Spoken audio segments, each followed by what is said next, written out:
Big True That, and this is the Late Bloomers Podcast. Can we all get along? Nah, not even on a good day. 42 Dugg, Offset, Wack 100, Lil Baby. Is it gonna stay in the streets? Cause it already done been in the streets, actually. Is it gonna elevate in the streets? Or is it gonna be squashed, man? You know, is this shit gonna play out? Do I have to show this shit, nigga? Do I gotta show DMs when niggas trying to meet up with me in different cities? Yeah. Saying, please stop. Please stop. I got a block you, Drake. Y'all bragging on these niggas, acting like these niggas tough. These niggas got stripped up booty, man. Like a nigga going on a real street nigga pocket. Man, that's for that. What the fuck? And ain't nobody die. Ain't nobody go down behind this shit. Dude got his pockets ran. The nigga swung, fired on dude, hit him in the and ain't nobody die behind this shit, bro. When you was into him, he didn't walk away. So I'm watching Offset. Offset is in disbelief. That he would take off like that, yeah. He picked up, he was like 3 or 4 of them, and they went out the back door. But there's not really turns, it's just people take turns on who's throwing the dice. No, it's 2 people, they shoot. It's Offset's dice. Back and Until forth, he right. crap out, it's his dice. Crap out means what in this case? So if he rolled a dice, he hit 8. His point is 8, Okay. right? He gonna keep rolling till he hit 8, but the whole time they side betting. 1,000 out 6-8. He may roll the dice, hit a 6, right? Or whatever the he winning on his side bets, right? The minute he crap out, before hitting that 8, then it's Doug's dice. As long as he hitting his point, or he hitting 7 or 11 on the first roll, it's Offset dice. So Offset was caught in disbelief that he was kind of still down with the dice. He looking around and like, did this motherfucker just grab the money off the floor? And 42 Doug's basically a random person to you guys at this point. It's not like, oh, this is a big celebrity. 42 Doug is 42 Doug. You know, everybody always knew who Doug was. He had his respect going on in the streets. It was 42 Doug. Okay, I don't think I knew about him in 2019, but So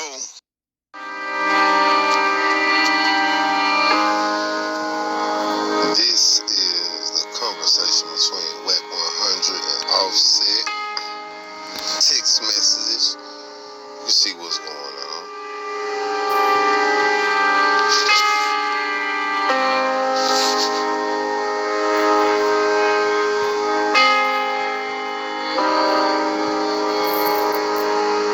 Just on some industry shit though, you know what I'm saying? I recall maybe a couple years ago running across a title on YouTube and it said, Lil Baby Crew beats up Offset. Damn. Click on it.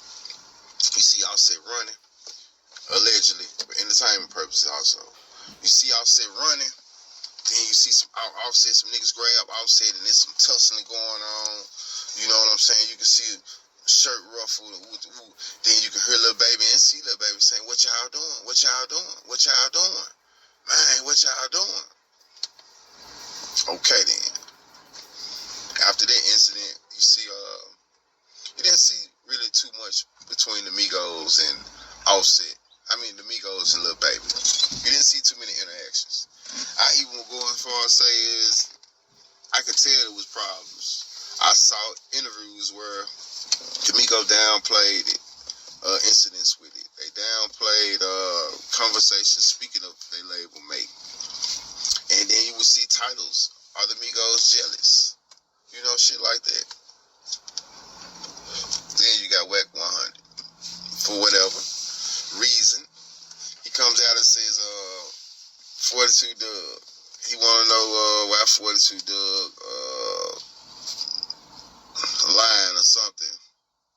And he let people know. He said that 42 Dugg got his pockets ran.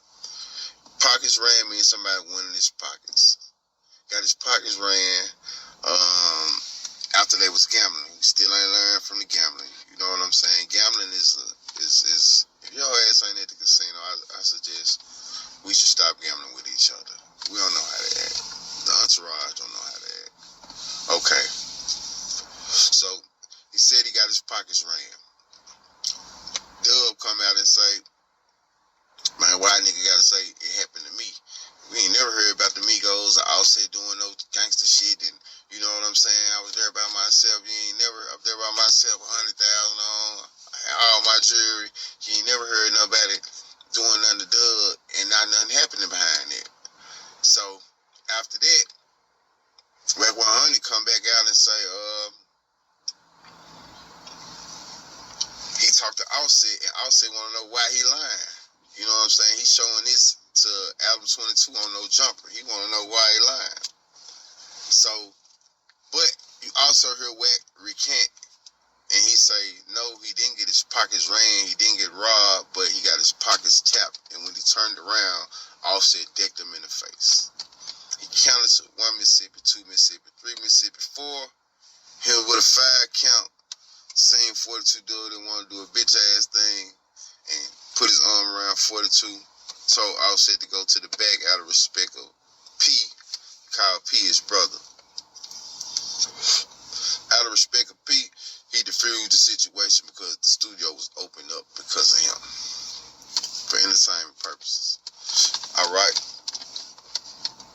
So after that, 42 Doug, like I said, he comes out and he sends text messages to Academics, DJ Academics, saying, hey, post this.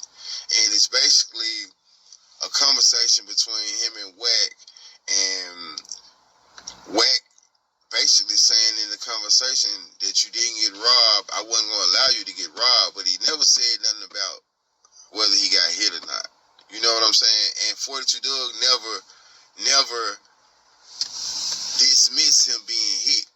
You see what I'm saying? He was more stuck on the robbery. So that, me just having common sense, I know what altercation happened. Because he said, 42 Doug said that Offset paid them to stay off of his ass. If you in the streets, you know what, when someone pays you to stay off your ass, that means it's pressure being applied.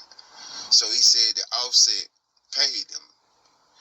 Even Wack 100 alluded to the incident that happened first, which was 42 Doug getting hit. Then whatever ensued behind it, which was Lil Baby's crew catching Offset and beating him up. So now that everything done came full circle, what I want to know is this shit going to get deeper? Is it going to be more bloodsheds or cooler heads going to prevail? Will QC step in and try to put this shit to rest? Or will bloggers, the entourage, the different cliques, the ones that you pick up along the way when this member fall off, will they keep the shit going?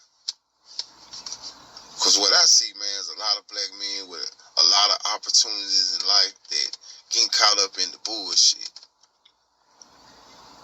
Time after time again, getting caught up in the bullshit.